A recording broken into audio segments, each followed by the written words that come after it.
Clayton Berger's fingers danced across his keyboard, the gentle tapping echoing through his corner office at Berger Architectural Designs. The clock on his desktop showed 7:45 p.m. Their anniversary dinner had started 45 minutes ago. His phone buzzed for the third time, Monica's name flashing across the screen. He grabbed the phone, his other hand still making adjustments to the community center's solar panel configuration. "Monica, I'm so sorry. Let me guess." Monica's voice carried a practiced patience. "The community center designs?" Clayton minimized the auto CAD window, revealing his desktop wallpaper. Their family photo from Sarah's last birthday. "The sustainability calculations are not adding up. I promised the committee a net zero building, and I'm not delivering that by cutting corners." "Of course not." Clayton Berger never cuts corners.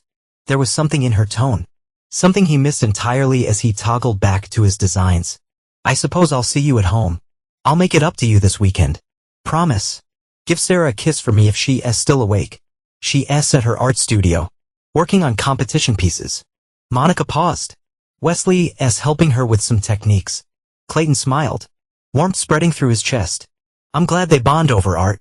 Who would have thought my contractor brother would have such a creative streak?" He saved his work, adding, "Tell him thanks for looking after her. Always looking after your family. Is not he?" Monica's voice softened. "I should go. Do not work too late." The line went dead before Clayton could respond. He turned back to his designs, missing how his wife's hand had trembled as she ended the call. Across town, in room 742 of the Westbrook Hotel, Monica's phone clattered onto the nightstand. She turned to face Wesley, who lay watching her with those striking blue eyes. The same eyes that had caught her attention at Clayton's office Christmas party 15 years ago. The same eyes their daughter had inherited. "He's not coming home yet," she said, trailing her fingers down Wesley's chest. "Still working on his precious community center." Wesley caught her hand, pressing it against his heart. "You know what he's like. The great Clayton Berger. Always putting his work first." There was bitterness in his voice. Old and familiar. Dad's golden boy. Following in his footsteps. "Not now, Wes." Monica straddled him, her dark hair falling like a curtain around their faces. "We have other ways to spend this time. Later." As they dressed, Wesley watched Monica apply her lipstick in the hotel mirror. "Sarah's art competition is next week. She wants me there." "Of course she does." Monica met his eyes in the reflection. "Her father should be there to support her." "I'm not her father, Monica." "Not really." Wesley yanked his tie straight with more force than necessary. "Clayton is the same way you got everything else. The company, Dad's approval you." Monica turned, cupping his face in her hands. "You have me now. Have had me for years. And Sarah, she may have Clayton's name, but she has your talent, your eyes, your spirit. Is not that enough?" Wesley pulled away, gathering his tools, the props for his supposed repair work at the house. "Is it enough for you?" Before Monica could answer, her phone chimed. "A text from Sarah. Mom, Mr. Chin says my piece might win first place. Dad's going to be so proud." Monica's chest tightened as she showed Wesley the message. His jaw clenched, but he forced the smile. "She's talented. Get that from both of us, I suppose." "Wesley, I should go. Got another repair job scheduled for tomorrow. Would not want to disappoint the family." He kissed her roughly, then headed for the door. "Same time next week." Monica nodded, watching him leave. She waited 10 minutes, fixing her makeup and hair, ensuring no trace of Wesley remained. Then she too left, driving home to the life she crafted so carefully, where she played the role of devoted wife and mother in Clayton's perfect family. The next afternoon, Sarah sat in her school's art studio, adding final touches to her competition piece. A complex mixed media work exploring themes of identity and belonging. She did not look up when the door opened, recognizing Wesley's footsteps. "That's coming along beautifully," he said, setting down his toolbox. "The way you layered the textures. Reminds me of my first major piece." Sarah beamed at him. "Mom says you re the one who got me interested in art. Always bringing over your sketchbooks when you come to fix things around the house." Wesley's hand trembled slightly as he reached for a brush, demonstrating a technique. "Art's in your blood, kid. Some things just pass down naturally." "Like my eyes." Sarah touched your face self-consciously. "Mom says they read just like yours. Genetic coincidence, right?" Since Uncle Clay and Mom both have brown eyes, Wesley's brush clattered to the floor. He retrieved it quickly, forcing a laugh. "Genetics are weird like that. Look at your mom's sister. Red hair in a family of brunettes. They worked in companionable silence until Sarah's phone buzzed. Dad's coming to the competition. He just confirmed. Wesley's jaw tightened, but his voice remained steady. Of course he is. Clayton would not miss it. Will you be there too? Maybe you could do some touch-up work on the gallery walls that day. Sarah's eyes, pleaded with him. When miss it, Wesley packed up his tools. Each movement deliberate and controlled. Your dad's not the only one who keeps his promises. As Wesley left the school, Mrs. Patterson from next door was collecting her granddaughter. The elderly woman's eyes narrowed as she watched him load his truck. Wesley nodded politely, but her frown deepened. She'd been watching him come and go for years, her concern growing with each visit. The day of the competition arrived with all the fanfare the local art community could muster. Clayton arrived early, Cameroon hand, pride radiating from every pore as Sarah's piece was unveiled. Monica stood beside him, the perfect supporting mother, while Wesley worked quietly in the background, adjusting lighting and touching a paint. Ladies and gentlemen, the gallery owner announced. First place in this year's Young Artist competition goes to Sarah Berger. Clayton wrapped Sarah in a bear hug, lifting her off her feet. That's my girl. I knew you could do it. Over Clayton's shoulder, Sarah's eyes met Wesley's. He gave her a subtle thumbs up, his true feelings hidden behind a handyman smile. Monica watched the exchange, her hand clutching her champagne glass too tightly. Later, as the crowd thinned, Clayton gathered them all for photos. Family picture time. Wesley, get in here, your family too. Wesley moved to stand behind Sarah, his hands resting lightly on her shoulders. Monica positioned herself between them and Clayton, her smile never wavering as the camera flashed. Perfect, Clayton declared, reviewing the photo. The perfect family moment. Monica and Wesley exchanged glances, their perfect light captured digitally forever. While Sarah leaned back slightly into her uncle's steady hands, unaware she was completing a triangle of deception that had begun long before she was born. The box of old photographs sat accusingly on Clayton's desk, disturbed from its dusty corner during office renovations. He meant to organize them quickly, but one image caught his eye. Sarah's first birthday. Monica held their daughter while Wesley stood nearby, his expression unreadable. Clayton frowned, flipping through more photos. Wesley appeared in an unusual number of them. Sarah's first steps, Christmas mornings, random Sunday afternoons. Strange, Clayton muttered, setting aside another photo of Wesley helping Sarah blow out candles. When did he become such a fixture in our lives? A knock interrupted his thoughts. His business partner, Michael Chun, entered with a stack of papers. Quarterly reports, he said, then noticed the photos. Trip down memory lane, something like that. Clayton held up a picture of Sarah's 5th birthday. Did you know Wesley was at every one of Sarah's birthdays? I never realized how present he's been. Michael shifted uncomfortably. Speaking of presents, Clayton, there's something he stopped reconsidering. Never mind. It's south, not my place. What is it? It's probably nothing. Michael straightened some papers unnecessarily.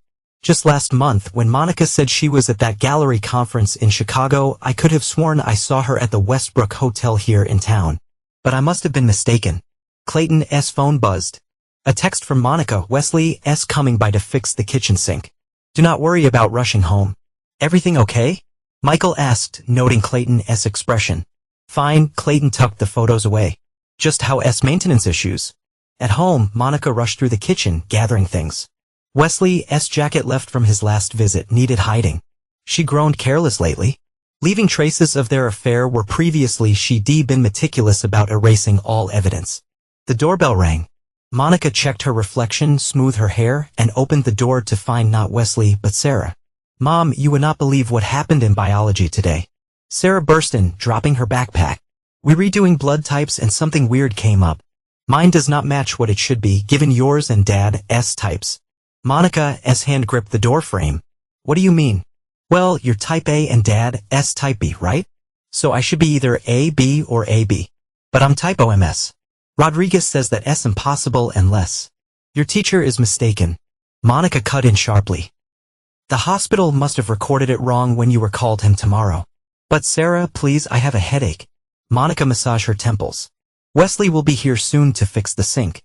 Why didn't you show him your latest sketches?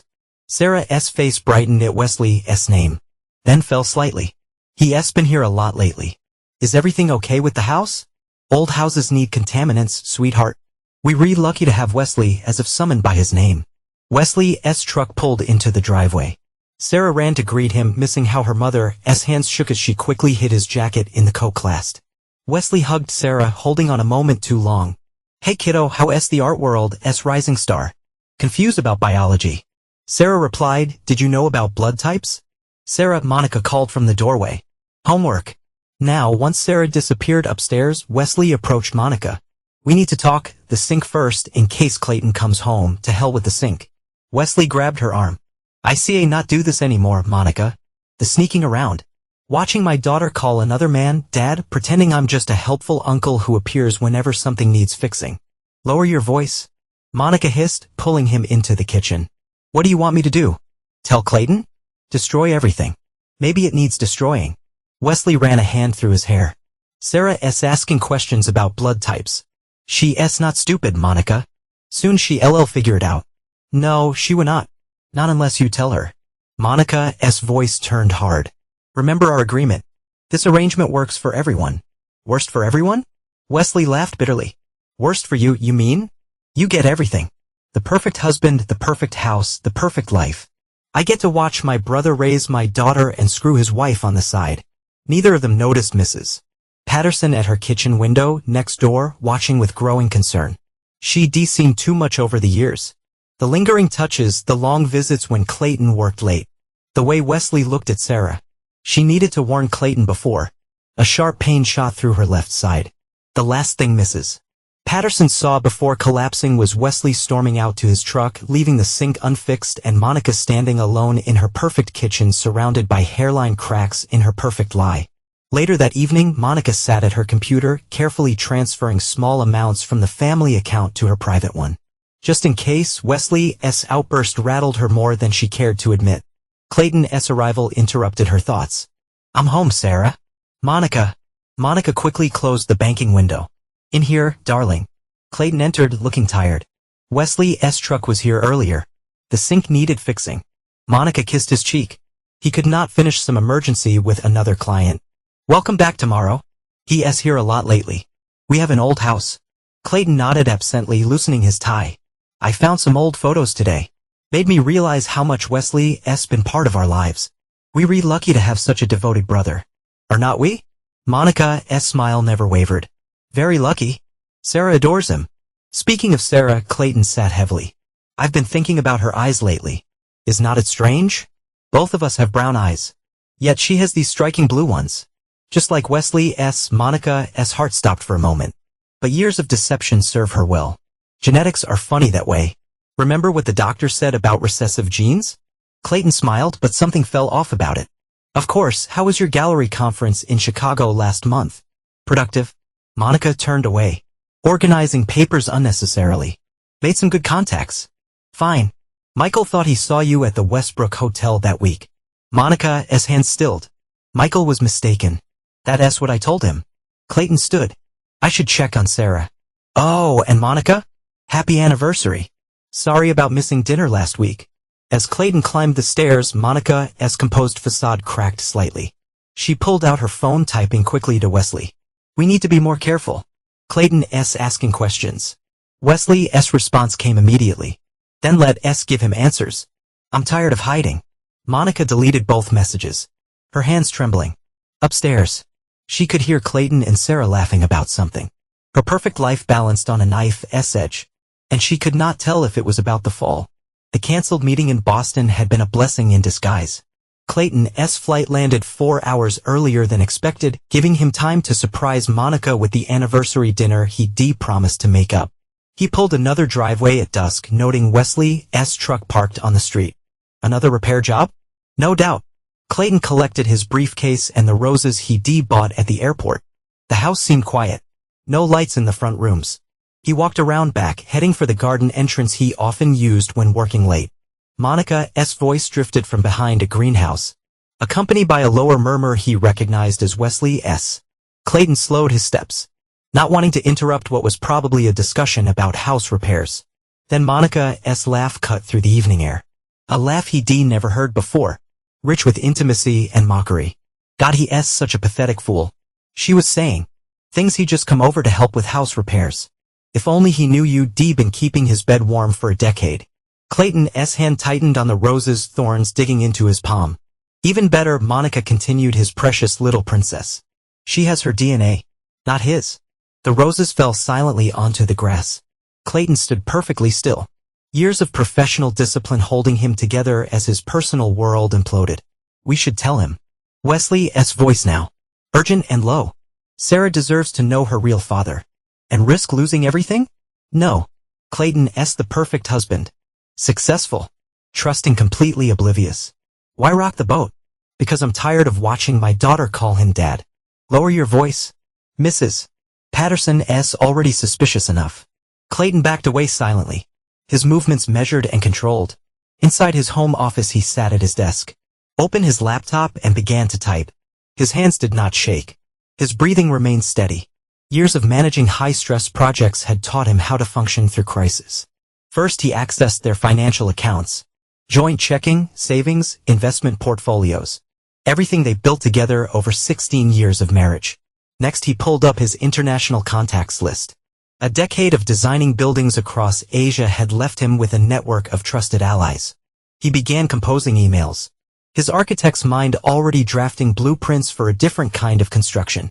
The systematic deconstruction of his life.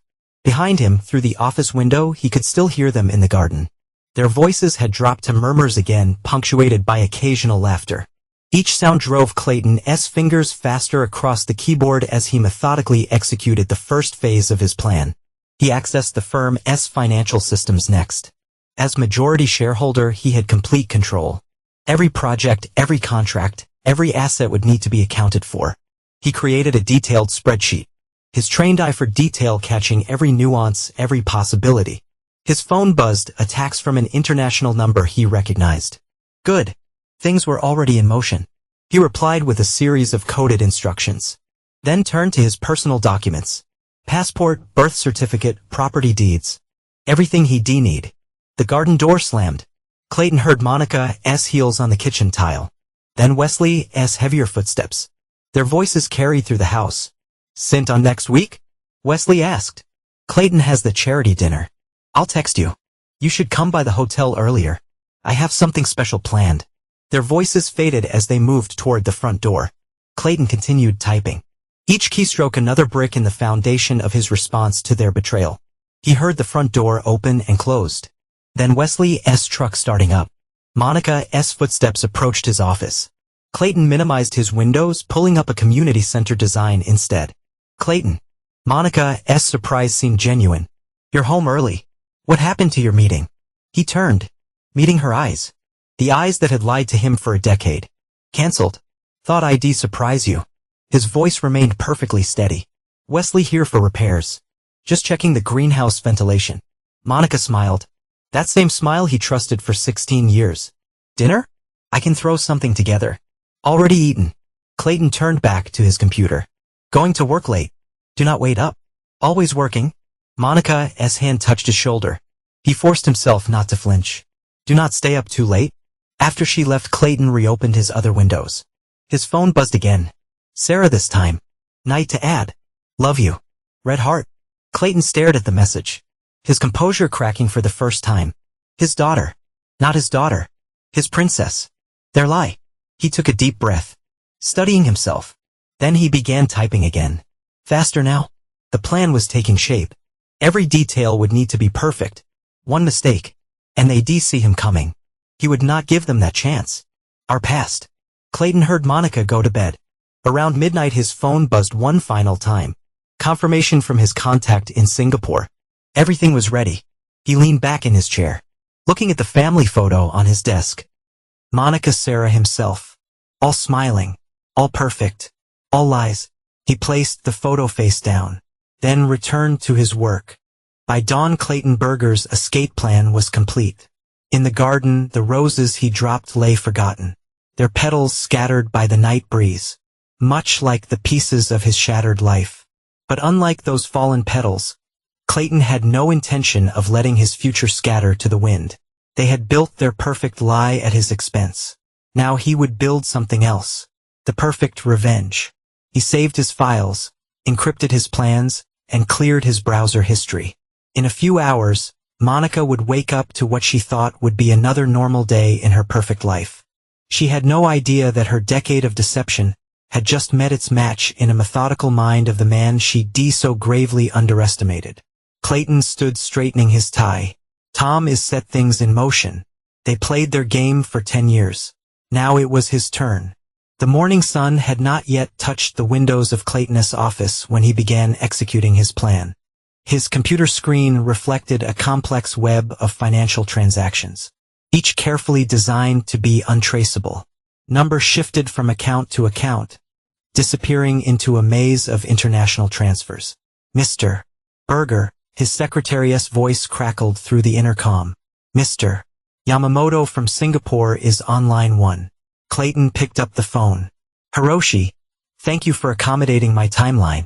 Your wire transfers are proceeding as planned. Hiroshi replied, though I must ask, are you certain about the discount on your company shares? There were significantly more. Speed is worth more than money right now. Clayton's eyes fixed on his family photo. Has the paperwork been prepared as discussed? Yes, your new identity awaits. But Clayton, as your friend, thank you, Hiroshi. That will be all? Clayton ended the call and turned to his computer, initiating the final sequence of transfers.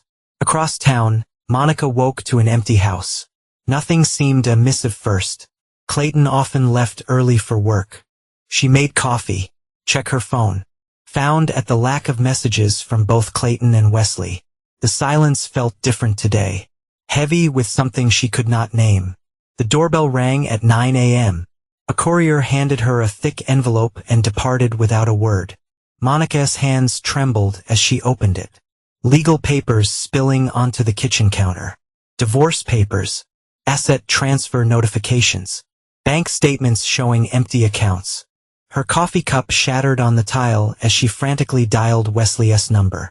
He knows, she whispered when he answered. Clayton knows everything. Wesley arrived 15 minutes later to find Monica surrounded by papers. Her carefully maintained composure shattered. He has taken everything, she said, voice hollow. Every account, every asset, even my separate account is frozen. Wesley grabbed the papers, scanning them with increasing alarm. How did he? These are from banks. I did not even know we had accounts with. Your brother's not as pathetic as we thought. Monica laughed hysterically. All these years we thought we were so clever. Mom? Sarah stood in the doorway, backpack half slung over a shoulder. What's going on? Why are you home? Uncle Wesley? Before either can answer, another car pulled into the driveway.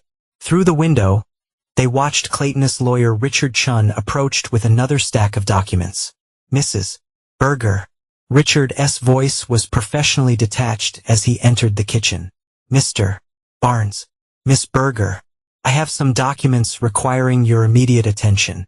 Sarah looked between the adults, confusion mounting. Where is Dad? Richard placed his briefcase on the counter. Mr. Berger has authorized me to inform you that he has resigned from Berger Architectural Designs. Effective immediately. The company has been sold to our Japanese partners. He turned to Monica. Mrs. Berger. You'll find complete documentation of Mr. Berger's departure, including evidence necessitating these actions. He pulled out a folder containing photographs, hotel receipts, text messages, a decade of deception, laid bare and clinical detail. Oh God, Monica whispered. Dad is gone? Sarah's voice cracked. I do not understand. Mom. Wesley moved toward his daughter. His biological daughter. But Monica's sharp glance stopped him. Richard continued methodically removing documents from his briefcase. Mr. Berger has also instructed me to inform you that all joint accounts have been legally dissolved. Mrs. Berger's personal account has been frozen, pending investigation of irregular transfers. Additionally, he turned to Wesley. The IRS has been notified of certain discrepancies in Barnes' contracting tax filings. He ca not do this. Wesley growled. I assure you, Mr. Barnes, he ca not and has. Richard placed a business card on the counter. My office will be handling all further communication. Good day. He left them standing in the kitchen. Sarah's bewildered questions filling the space between Monica's shocked silence and Wesley's growing rage. Outside, neighbors peered through windows. Phone's already buzzing with the first ripples of scandal. "Mom, please," Sarah begged. "What's happening?" Monica stared at the documents. Years of carefully constructed lies crumbling around her. "Your father, he's gone." Wesley finished. "Clayton is gone." The word echoed through the house, through their lives, through the community as news spread. Clayton Berger, respected architect and pillar of society, had vanished. In his wake, he left a devastated family, frozen accounts, and a trail of questions no one seemed able to answer. By evening, reporters gathered outside the house. Monica's phone buzzed constantly. Friends, gallery clients, bank officials, all demanding explanations she could not give. Wesley paced the kitchen, making frantic calls to his accountant about the impending tax audit. Sarah sat in her room, staring at her phone. Her last text to Clayton, "Night, Dad. Love you." Red heart remained unanswered. Below it, a new message appeared. "All accounts associated with Clayton Berger have been deactivated." In his now in the office downtown, Clayton's name was already being removed from the door. His computer had been wiped clean, his personal items shipped to addresses that did not exist. The community center designs, his masterpiece project, sat abandoned on his former desk. Somewhere over the Pacific Ocean, a man with Clayton's face, but a different name on his passport, smiled politely at a flight attendant. Below him, the lights of his old life receded into darkness. In his briefcase, perfectly organized files documented every step of his disappearance. The first phase was complete. Back in the kitchen, Monica stared at her reflection in the window, watching reporters multiply on her lawn like vultures. Wesley's words from years ago echoed in her mind. "This arrangement works for everyone." Now, as her perfect world collapsed around her, she realized Clayton had been working too. Not on his community center, but on ensuring their arrangement would work for no one but him. The gallery's lights seemed harsh, highlighting every crack in Monica's carefully maintained facade. 2 weeks had passed since Clayton's disappearance, and her world had shrunk to whispers and averted gazes. She stood before her latest exhibition, watching potential buyers drift away upon recognizing her. "Mrs. Bada," her assistant approached cautiously. "Mr. Rothschild called. He withdrawing his collection from next month's showing." Monica nodded. Number to yet another defection. Her phone buzzed. Another message from her lawyer about Clayton's ironclad financial maneuvers. She discovered just how thoroughly he documented their deception. How methodically he prepared his escape. "Mom?" Sarah's voice drew her attention. Her daughter, their daughter, stood in the gallery entrance, looking lost in her own skin. "Can we talk?" They settled in Monica's office, the space between them heavy with unspoken truths. Sarah's sketchbook lay unopened in her lap, pages filled with darker themes than ever before. "Everyone at school is talking," Sarah said quietly. "They say Dad left because she stopped swallowing hard. They say Uncle Wesley, that he and you Monica reached for her daughter's hand." But Sarah pulled away. "Complicated sweetheart. Stop lying to me." Sarah's voice cracked. "Every time I look in the mirror now, I see Uncle Wesley's eyes staring back. How long have you been lying? Am I even?" She could not finish the question. Before Monica could respond, her office door burst open. Wesley stumbled in. "Ty asked you."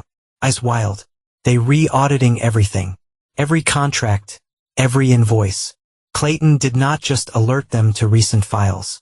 He gave them records going back years. "Lower your voice," Monica hissed, glancing toward the gallery. "Lower my voice. My business is being torn apart. Karen's left me. Took the kids to her mother's, so she ca not handle the scandal." Wesley raped his hands through his hair. "Meanwhile, you still playing gallery director like nothing's changed." "Everything's changed." Monica stood, her own composure finally cracking. "My clients are leaving, my reputation as ruined, and my daughter." "Our daughter," Wesley shouted. Sarah's sketchbook clattered to the floor. Pages scattered. revealing dark swirls and broken figures. She fled the office, ignoring their calls. In the following days, Monica's carefully constructed life continued to unravel. The gallery's foot traffic dwindled to nothing. Her social circle evaporated. Even her yoga instructor declined to renew her sessions. Wesley moved in out of necessity. His wife had frozen their accounts and the tax audit had paralyzed his business. They rattled around the big house like ghosts. Their affair, stripped of its excitement, lay bare in the harsh light of consequences. Sarah started therapy recommended by her school counselor. She sat in Dr. Martina's office, surrounded by soothing colors that did nothing to calm or inter turmoil. "Tell me about your art, Dr. Martinez suggested during their first session. Sarah stared at her latest sketch, a butterfly trapped in a web of lies. "I used to draw what I saw. Now I draw what I feel, and everything feels wrong." "Wrong how?" "Like my whole life has been a lie. Like I'm not who I thought I was." Sarah touched her face, tracing features she now recognized as Wesley's. "Mom and Wesley, they trying to act like we suddenly this new family. Like Dad never existed." "And how do you feel about Clayton?" Sarah's hands trembled. "He left without saying goodbye. Without telling me why. But then I think about all the lies. And maybe he was not really my dad anyway. Biology does not define family." "Dr. Martinez said gently. "Then what is lies? Secrets? Everyone telling me everything's fine when it's not." Sarah's voice rose. "My mom's gallery is empty. Wesley drinks and yells about Dad ruining his life. And I'm supposed to just adjust at home." Monica and Wesley's relationship deteriorated under the weight of consequences. Their passion and affair had become a grim coexistence. "We could start over," Wesley suggested one night drunk again. "Move somewhere new. Be a real family." Monica laughed bitterly. "A real family? We destroyed a real family. Wesley, we just wreckage. At least I'm honest about who I am now." He slurred. "No more pretending to be the helpful brother-in-law. No more watching another man raise my daughter. No. Now you the drunk who ruined his brother's life." "Much better." Their arguments echoed through the house. Each word another crack in Sarah's foundation. She spent more time at her art studio, pouring her pain onto campus.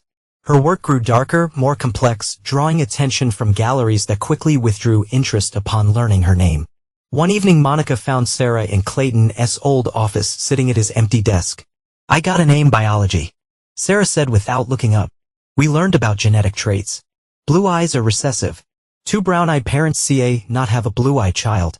I think I always knew something was not right. I just did not want to see it." Monica touched her daughter's shoulder. "Sarah, do not." Sarah stood, shrugging off her mother's hand. "I have homework." Later that night, Monica sat alone in her kitchen, scrolling through real estate listings. They could not afford the house much longer. Clayton had seen to that. Wesley's contracting business was effectively dead. Her gallery was failing, and their mutual funds had evaporated. She opened her laptop, thinking to check her email, and found herself staring at an old photo instead. Clayton, Sarah, and herself at a charity gala 2 years ago. They looked perfect, happy, complete. She clicked through more photos, seeing now what she missed before. The trust in Clayton's eyes, the loyalty she betrayed, the family she destroyed. In his temporary apartment across town, Wesley sat surrounded by audit papers, a half-empty bottle, his only companion. His phone showed missed calls from his wife's lawyer. His account is remaining employees. Clayton's revenge was thorough, precise, and perfectly calculated to dismantle every aspect of their lives. Sarah's art therapy session that week produced a triptych. 3 panels showing a family fracturing, secret spilling like dark water, truth cutting like broken glass. Dr. Martinez studied the pieces carefully. "You reprocessing your pain through your art," she observed. "That's healthy." Sarah added another shadow to the central panel. "I'm not processing anything. I'm just surviving."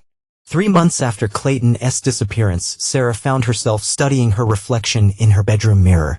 She touched her face, tracing features she now recognized as Wesley's. The blue eyes, the set of her jaw. Other features came from Monica, the arch of her eyebrows, the shape of her mouth. She found herself searching for traces of Clayton, though she knew she'd find none. Her latest art piece sat unfinished on her easel, a complex exploration of identity and betrayal. Her teacher praised its maturity, not knowing it was born from her splintering reality. She thrown herself into her art with new intensity, finding solace in creation while her world crumbled. Downstairs, she could hear Monica and Wesley arguing again. Their voices carried through the house, bitter and sharp. "Ca not keep living like this," Wesley was saying. "The audit is destroying everything." Clayton knew exactly what he was doing. "You think I do not know that?" Monica's voice cracked. "My gallery is failing. No one will work with me. Sarah barely speaks to me. Our daughter. She's our daughter, Monica. When are you going to stop acting like? Like what? Like my husband did not disappear and leave us with nothing? Like you re not drinking away? What little money we have left? Like our lives have not completely fallen apart?" Sarah turned up her music, drowning out their voices. She focused on her painting, adding layers of complexity to the tangled relationships depicted on canvas. Her art teacher had mentioned a prestigious early admission program. A chance to graduate early, escape to art school, build a new life away from the wreckage of her family. Her phone buzzed, a text from her friend Emma. "News about your dad, call me." Sarah's heart raised as she dialed. "What news?" "My mom's friend worse in real estate. She says someone matching your dad's description was seen in Singapore. Something about property investments." Sarah's hand trembled. "Are they sure?" The description matched, but when people want to check, he was gone. "Sarah, are you okay?" The question hung in the air, unanswerable. Was she okay? Was she ever be okay again? Later that evening, Monica knocked on her door. "Sarah, can we talk?" Sarah continued painting, not turning around. "About what?" "I got a call from your art teacher. She mentioned an early graduation program." "I'm applying," Sarah added another stroke to her canvas. "I need to get out of here." Monica stepped closer, studying the painting, a maze of broken mirrors and twisted reflections. "Your work, it's changed, grown deeper. Pain does that." Sarah finally turned. "Did you ever love him?" "Dad." "Clayton, I mean." Monica sank on a Sarah's bed. "Yes, I did. I do. It's complicated." "Stop saying that." Sarah's brush clattered to the floor.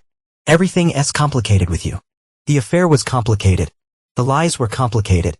My whole life is complicated because you and Wesley could not." She stopped breathing hard. Downstairs, they heard Wesley knocked something over, followed by cursing.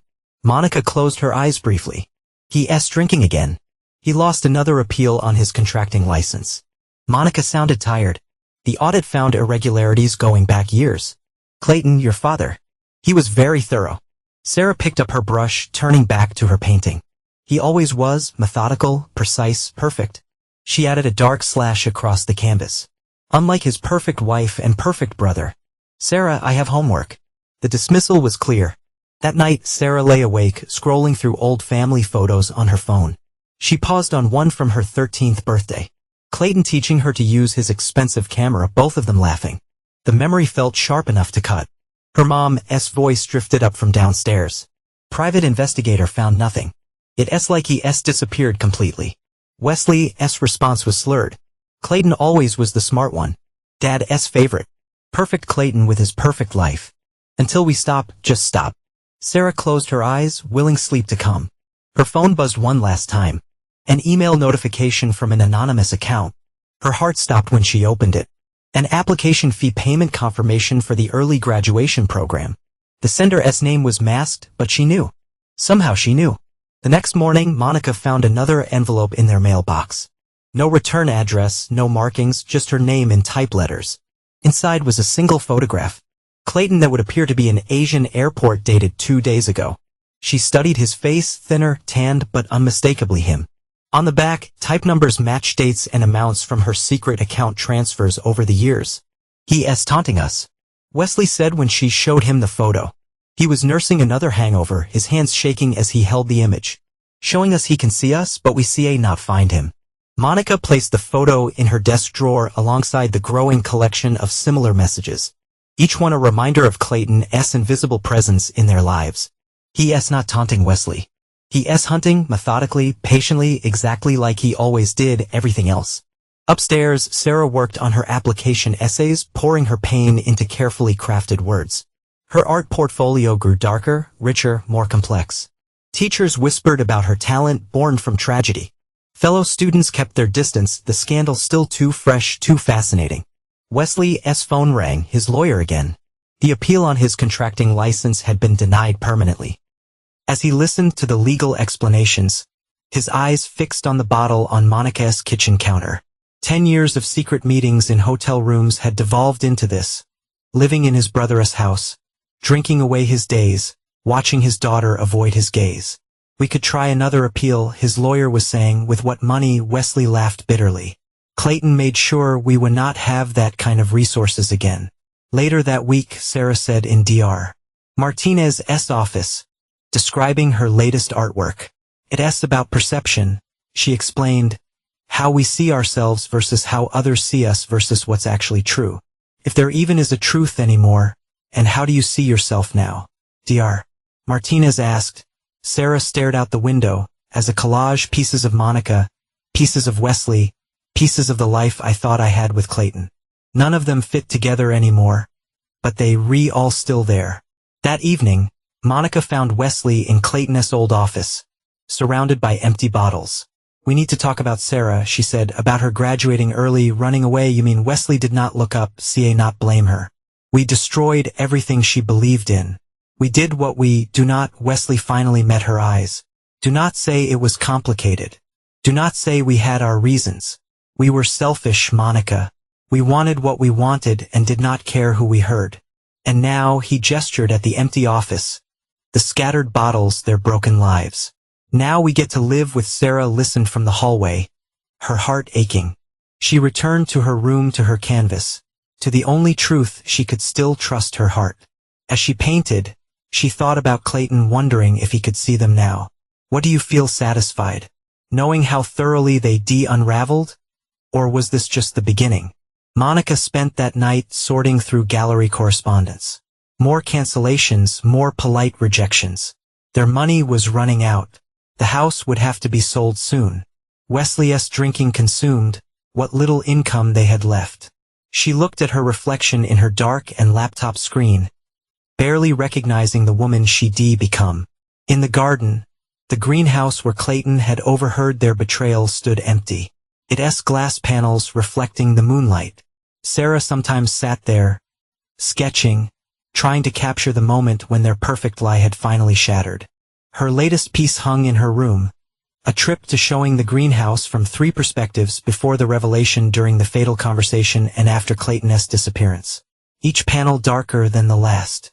Each truth more painful than the one before. Wesley stared at the painting when he passed her room. "UV captured it perfectly," he said, his voice rough. The moment everything fell apart. Sarah did not respond, just added another layer of shadow to her canvas. In the growing darkness of her art, she found a strange kind of light, the truth, finally unveiled, in all its painful clarity. The month ended with another anonymous envelope. This time, a simple bank statement showing a scholarship fund established in Sarah's name. No trace of the donor, no way to track the source. Just another reminder that Clayton was out there, watching, waiting, his revenge unfolding with the same precision he once applied to his architectural designs. Sarah pinned the statement to her wall, next her early graduation application. In her latest painting, a figure faced away from the viewer, standing in an airport, his shadow stretching backward toward a shattered home. She titled it Evolution, the moment when everything they'd been evolved into everything they'd become. Monica and Wesley's relationship, once passionate enough to risk everything for, had devolved into bitter coexistence. They stayed together because they had nowhere else to go. They shared guilty only thing they still had in common. Clayton had ensured their affair would become their prison, their deception its own punishment. As autumn approached, Sarah worked late into the night on her portfolio. Her art teacher had called it transformative, praising the depth of emotion in every piece. Only Sarah knew the true source of that emotion. The pain of betrayal, the weight of lies, the strange gratitude toward the man who had exposed it all. The perfect lie had evolved into the perfect punishment. Each day brought new consequences, new revelations, new reminders of what they lost. Clayton's revenge was not just in the taking of their money or the destruction of their reputations. It was in forcing them to live with the truth they'd so carefully hidden, to see themselves as clearly as he had seen them that evening in the garden. Sarah's final painting of the season showed a butterfly emerging from a chrysalis made of broken mirrors. She titled it Metamorphosis. a testament to their evolution from the people they pretended to be to the people they become.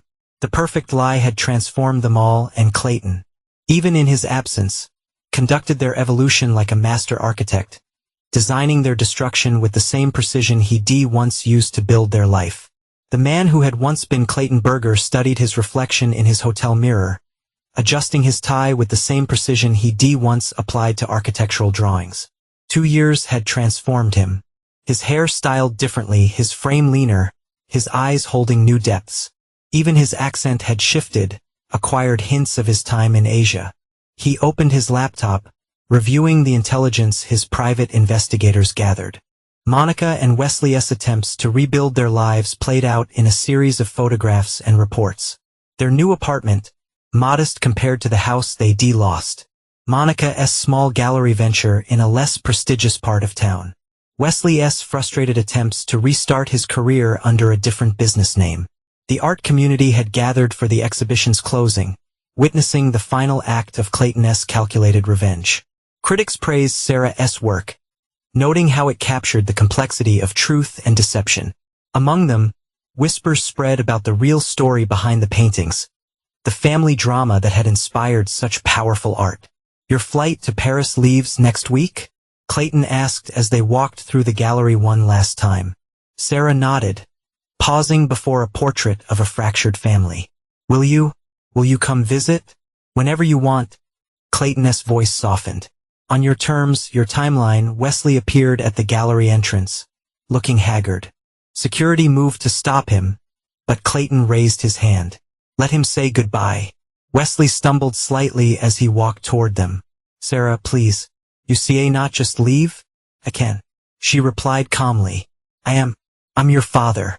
"No," Sarah cut him off. "You my biological parent. There's a difference?" She glanced at Clayton. "I've learned that DNA is not what makes a father."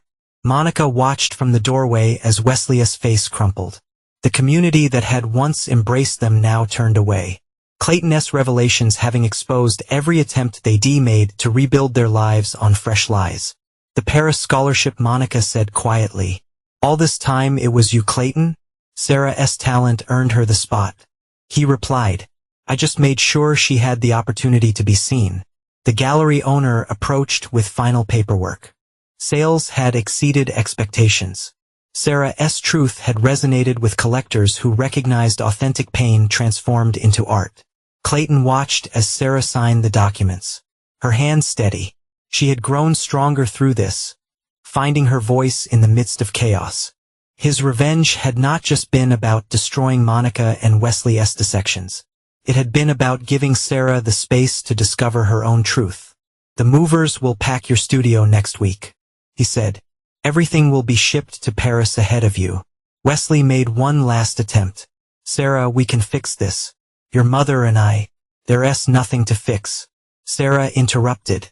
"You and Mom broke something irreparable years ago. Every lie since then has just been trying to hide the cracks." She turned to Clayton.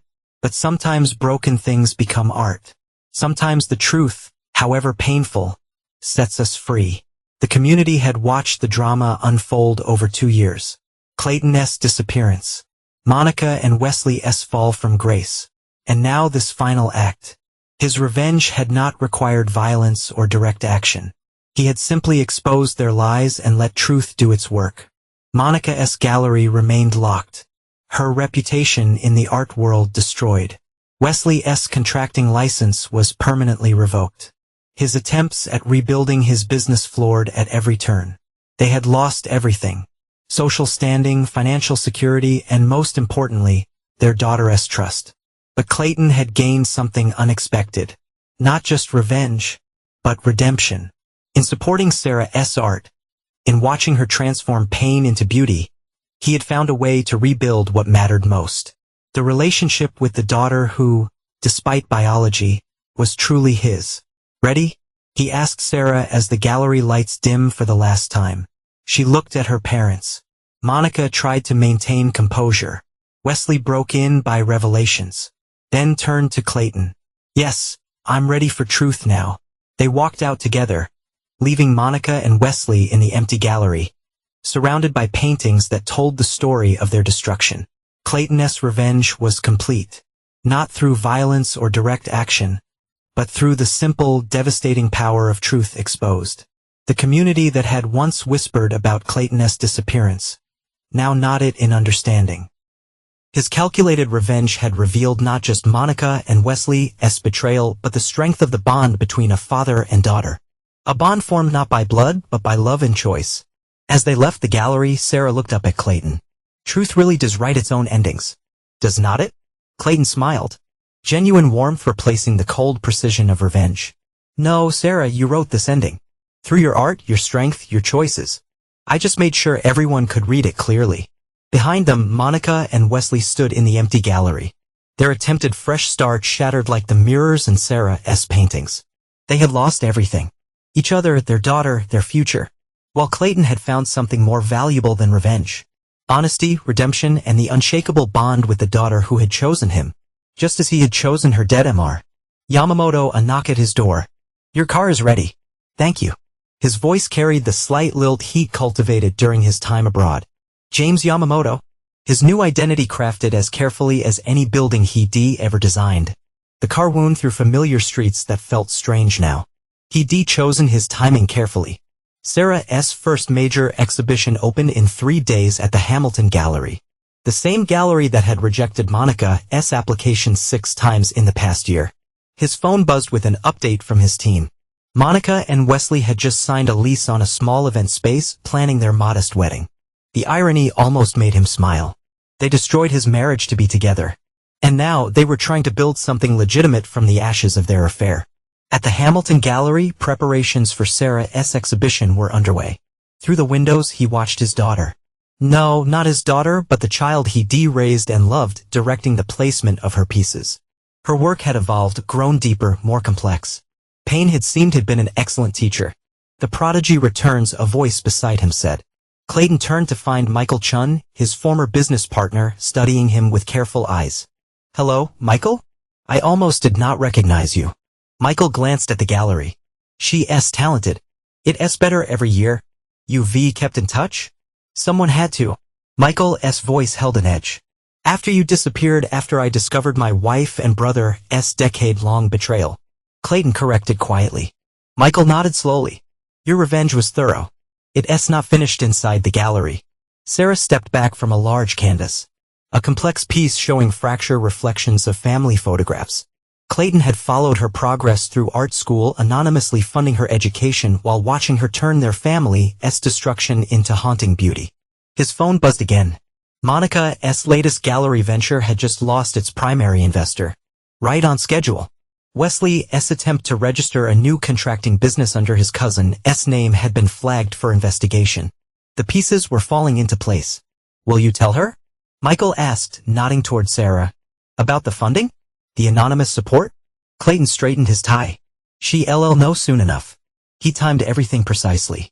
The exhibition would open on the anniversary of his discovery in the garden. Monica and Wesley would attend, playing the support of parents, never suspecting that their careful attempts at rebuilding were about to crumble again. Later that evening, Clayton sat in his hotel room reviewing his final preparations. On his laptop screen, surveillance footage showed Monica and Wesley arguing in their apartment. Their relationship had grown brittle under the strain of poverty and public shame. His revenge had stripped away their passion, leaving only mutual blame and resentment. The invitation to Paris arrived, he asked during his nightly call with his team. Deliver this morning. Sarah was ecstatic. And the other arrangements? All in place. The gallery owner will announce the scholarship at the opening. Clayton ended the call, turning to the window. Below, the city sparkled, unaware of the drama about to unfold. He'd spent 2 years crafting this moment, ensuring every detail would align perfectly. Monica and Wesley thought they'd weather the worst of his revenge. They had no idea he was just getting started. His phone chimed, another update. Wesley had tried to contact his ex-wife again, begging for reconciliation. Monica had discovered the attempt and stormed out of their apartment. Such predictable patterns. Such exploitable weaknesses. The exhibition catalog lay open on his desk, Sarah's artist statement catching the light and exploring themes of identity and betrayal. I seek to understand how truth shapes us. Even when that truth shatters everything we thought we knew, Clayton traced the words with his finger. She'd grown so much, transformed her pain into art that spoke to universal truths. He made sure her talent found recognition, even as he systematically destroyed the lives of those who had betrayed him. A message from the gallery owner appeared on his phone. Final preparations complete. Security arrangements as requested. Everything was ready. In 3 days, he would step out of the shadows, reveal himself to the world he left behind. But first, he had some final pieces to move into position. He opened his laptop again, initiating the last phase of his plan. Emails began flying. Evidence of Monica's new indiscretions. Proof of Wesley's desperate attempts to hide his continued failures. Documents that would ensure their attempted fresh start would collapse spectacularly. Outside his window, a light rain began to fall. Clayton watched the drop's trace patterns on the glass, remembering another rainy night 2 years ago when he discovered their betrayal. So much had changed since then. He had changed. His phone buzzed one final time that night. A message from Sarah to her anonymous benefactor. Thank you for believing in my art. I wish I knew who you were. Soon, Clayton whispered to the empty room. Very soon, the Hamilton Gallery hummed with opening night energy. Sarah's exhibition, Reflections on Deception, had drawn an impressive crowd. Art critics mingled with collectors. Their murmured conversations punctuated by genuine appreciation for the young artist's work. Monica and Wesley arrived together. Their attempt at presenting a united front betrayed by the tension in their postures. Monica wore a dress she could not really afford. Wesley assumed that had not seen a tailor in 2 years. Their decline from social prominence to cautious rehabilitation was evident in every careful gesture. Sarah, Monica called, spotting her daughter near the central installation. Everything looks amazing. Sarah accepted her mother's hug with measured warmth. Thanks for coming. She nodded to Wesley. Both of you, the gallery owner approached, champagne in hand. Sarah, darling, you must meet the Hendersons. They were absolutely captivated by your triptych. As Sarah moved away, Monica and Wesley drifted through the crowd, acutely aware of the whispers that followed them. Their story had become local legend, the affair, the betrayal, the spectacular revenge that had stripped them of everything. Need a drink? Wesley muttered, heading for the bar. Monica wandered alone, studying Sarah's paintings. Each piece spoke of betrayal. Of fractured truths. A family splintered by secrets. She paused before a particularly striking canvas. A man turned away, his reflection showing multiple faces. Remarkable talent. A voice said beside her. She learned to see truth clearly. Monica froze. The accent was different. The tone altered, but she would know that voice anywhere. Slowly she turned. The man beside her was both familiar and strange. Clayton, but not Clayton, transformed by time and distance, but unmistakably him. Hello, Monica. She grabbed the nearest wall for support. Clayton? Across the room. Wesley dropped his glass. The crash drew eyes, including Sarah's. She stared at the man beside her mother. Recognition dawning slowly on her face. Dad, Clayton moved through the suddenly silent gallery with measured steps. 2 years of planning crystallized in this moment.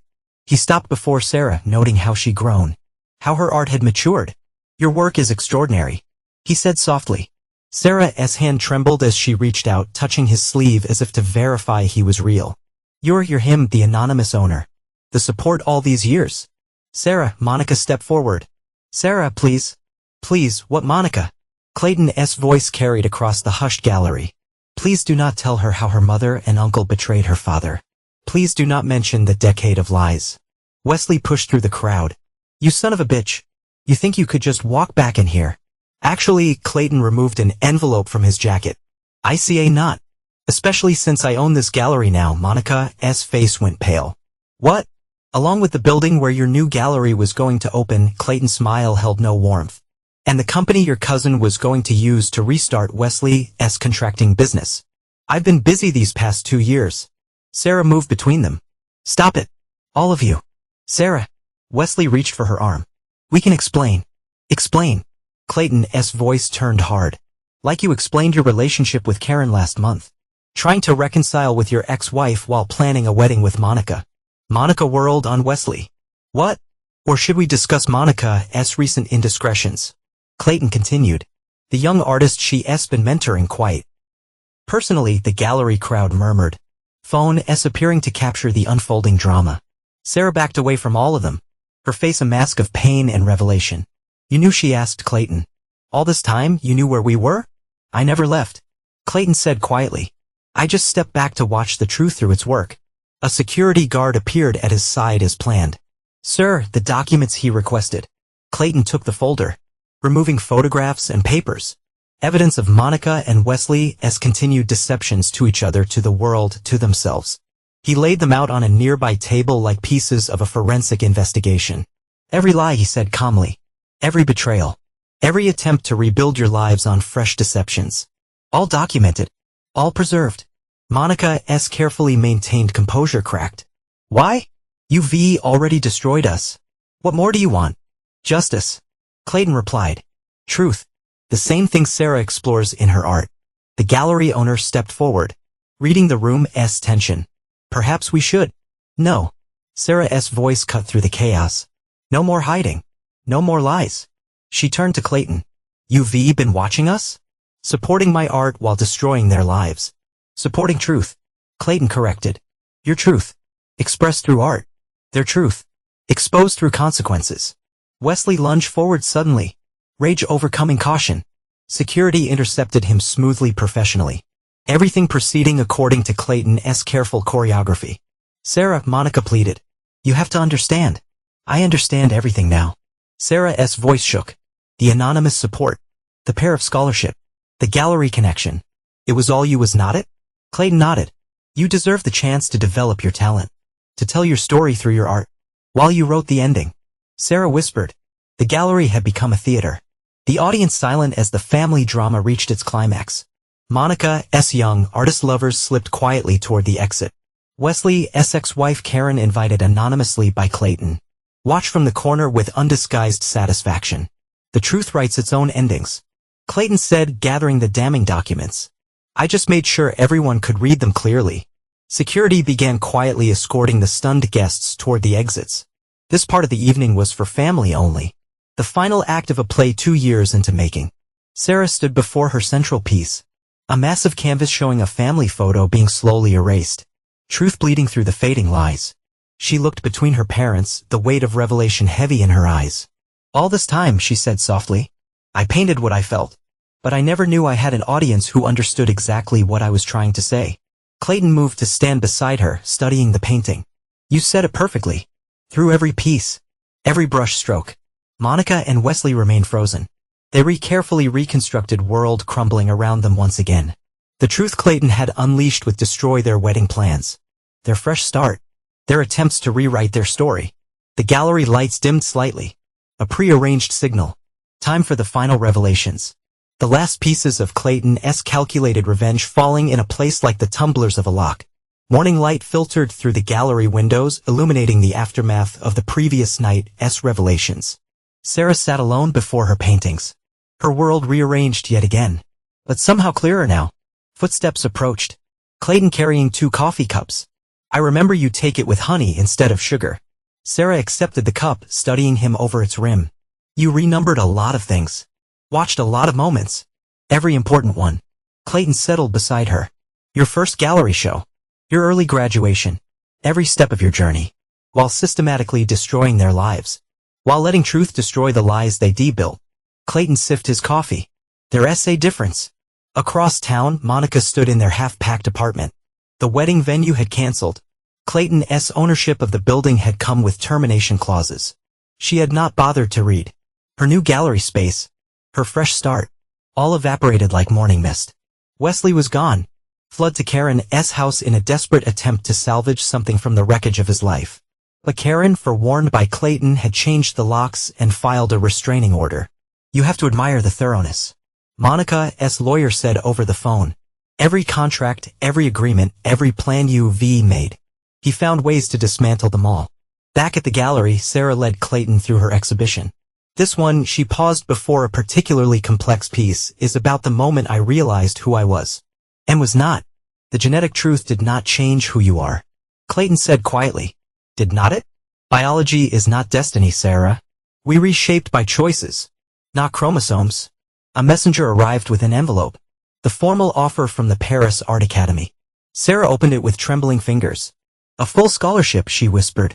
You earned it. Clayton said. You retalented that. Not my influence. But you made sure they saw my work. I opened doors. You walked through them on your own merit. The gallery owner approached with paperwork, sales from the opening. Despite, or perhaps because of the drama, Sarah's work had resonated deeply. Collectors recognized the truth in her paintings. The authentic pain and revelation captured in each piece. Paris, Sarah said softly. A fresh start. If you want it, Clayton watched her carefully. The choice is yours. Across the city, Wesley sat in a bar. His contracting license permanently revoked. Clayton's evidence of tax fraud and business irregularities had been too thorough. Too detailed to fight. Monica arrived at her gallery space one last time, finding the locks changed and a notice of termination posted.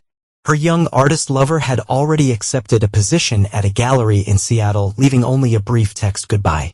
Clayton's revenge had been precise, calculated, and complete. Not through violence or direct action, but through the simple exposure of truth. Every lie they told, every deception they crafted had become a weapon in his hands. Sarah stood before her final piece. A phoenix rising from shattered mirrors. I think I understand now, she said. Why you did it this way? Why you waited? Do you? You wanted me to find my voice first? To be strong enough for the truth. Clayton nodded slowly. Truth without strength to bear it is just another kind of pain. The gallery began filling with workers preparing to take down the exhibition. Sarah's pieces would be carefully packed. Some for collectors, others for Paris. What happens now? She asked. Now you choose, Clayton replied.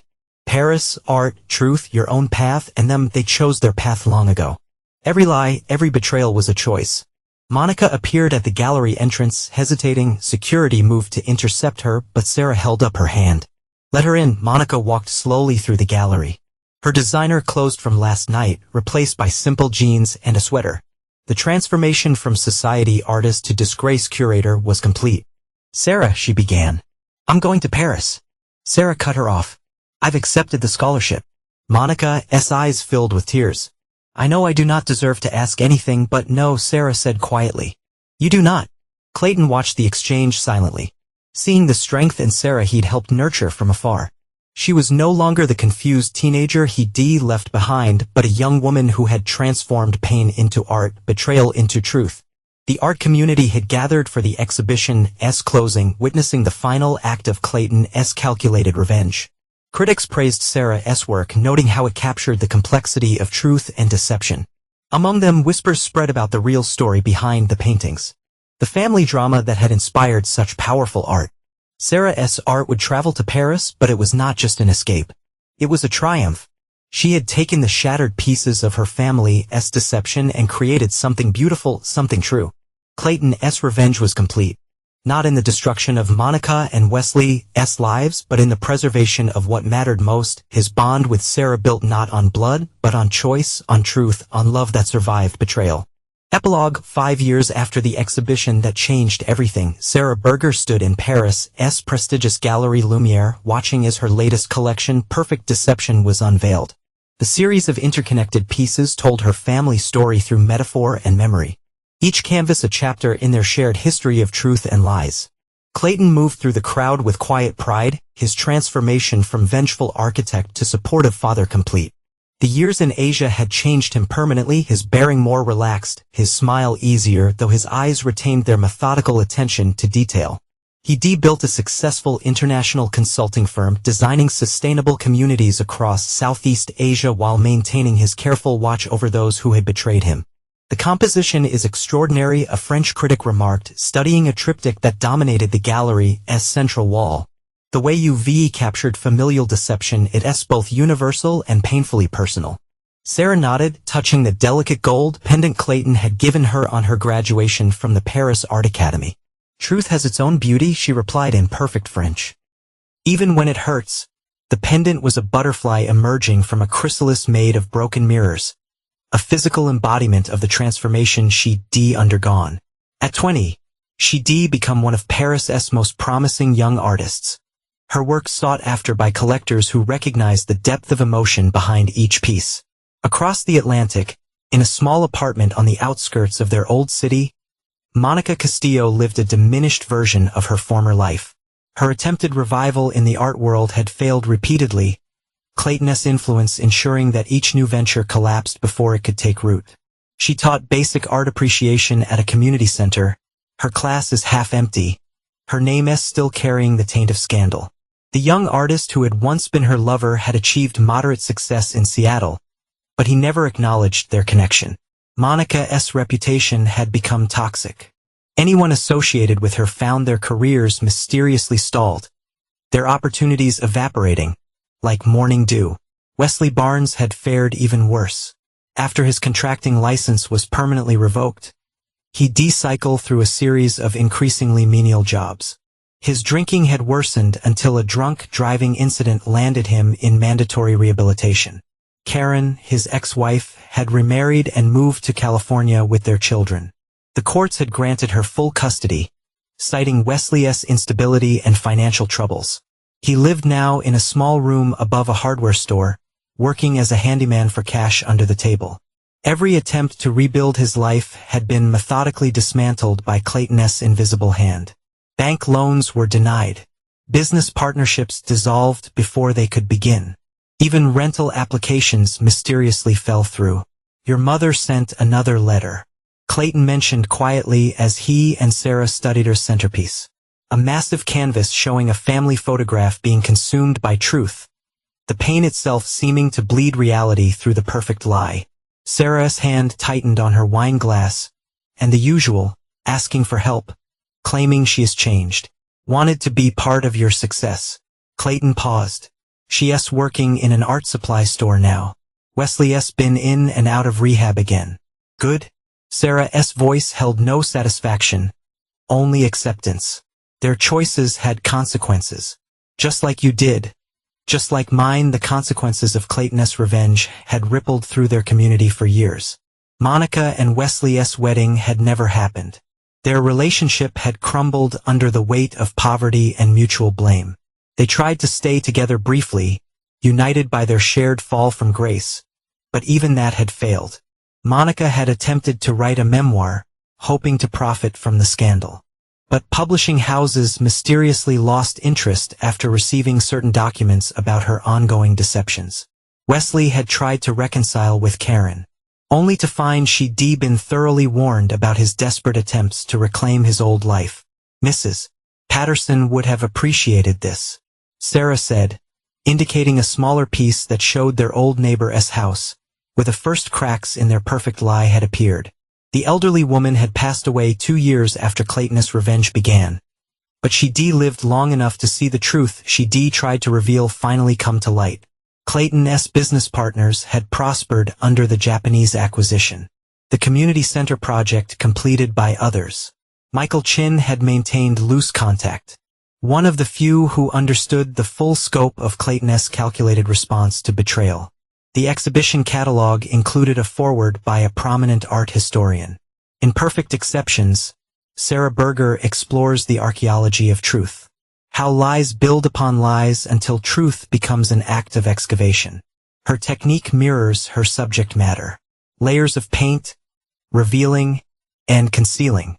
Just as family secrets emerged through time's patient erosion. Guests at the opening included collectors from across Europe, but notably absent were Monica and Wesley. They received invitations. Clayton's final twist of the knife, but their responses had gone unanswered. Their presence remained only in the art they inspired. Their betrayal transformed into beauty by the daughter they lost. "The Americans are calling it a triumph," the gallery owner said, approaching with a stack of reviews. "They want to know if you consider a showing in New York." Sarah glanced at Clayton, who smiled. "Your choice," he said softly. "Always your choice." Choice had become their watchword.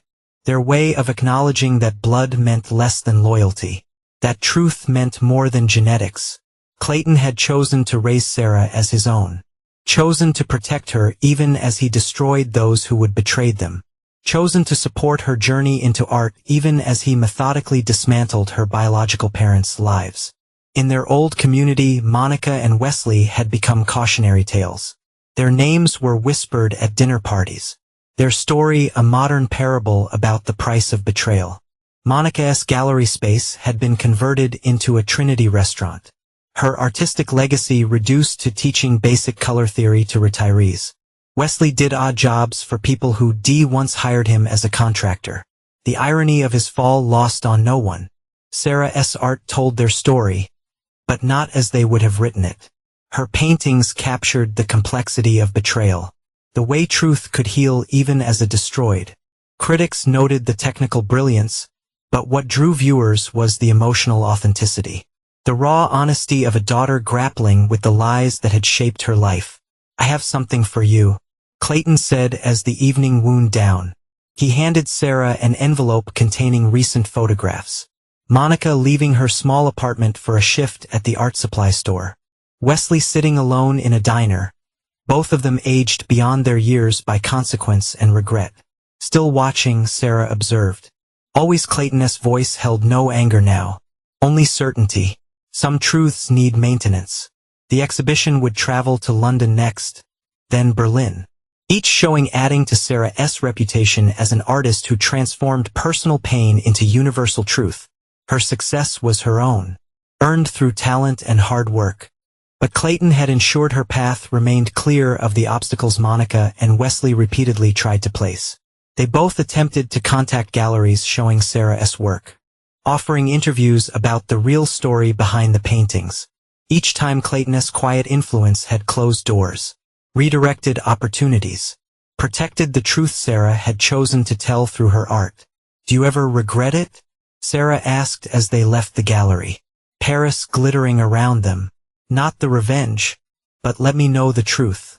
Letting me choose." Clayton considered this as they walked along the scene.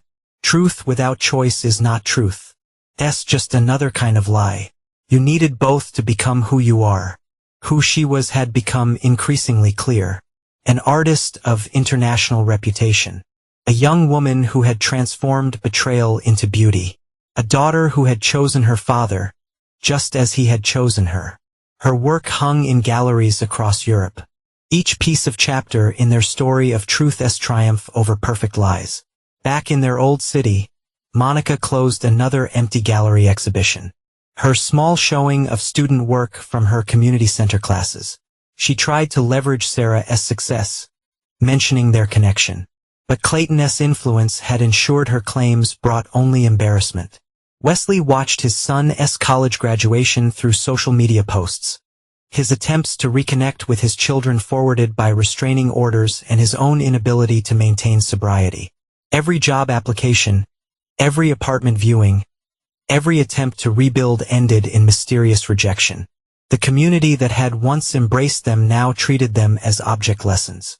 Their story was discussed in whispered tones. How Clayton's methodical revenge had exposed every lie. How truth had proven more devastating than any act of violence. How karma had worn a patient-'s smile and executed its justice with architectural precision. Sarah's perfect deception's exhibition would eventually be recognized as a defining moment in contemporary art. Not just for its technical brilliance, but for its unflinching examination of truth, betrayal, and redemption. Critics would note how each piece seemed to reveal new layers with each viewing. Just as Clayton's revenge had unfolded in careful, deliberate stages. As father and daughter walked along the scene, their conversation turned to future projects. Sarah had begun sketching ideas for a new series, while Clayton's consulting firm had expanded into environmental sustainability. They had built something new from the ashes of betrayal. A relationship founded on choice rather than obligation, on truth rather than pretense. Monica and Wesley remained trapped in the consequences of their choices. Their perfect lie transformed into perfect justice. They lived as shadows of their former selves. Watching from a distance as Sarah's star rose and Clayton's success grew, understanding too late that their betrayal had cost them not just their social standing or financial security, but the love of a daughter who had chosen truth over biology. The exhibition catalog ended with Sarah's artist statement. Perfect deception shattered perfectly. Truth remains sharp-edged and clean, ready to be transformed into something beautiful. This collection honors that transformation, from lie to truth, from betrayal to justice, from perfect pretense to perfect understanding. Clayton's revenge had been complete, but his triumph lay not in the destruction of Monica and Wesley's lives, but in the relationship he rebuilt with Sarah. Together, they had transformed a story of betrayal into one of redemption, proving that the strongest bonds are not forged by blood, but by choice, truth, and love that survives even the most perfect deception.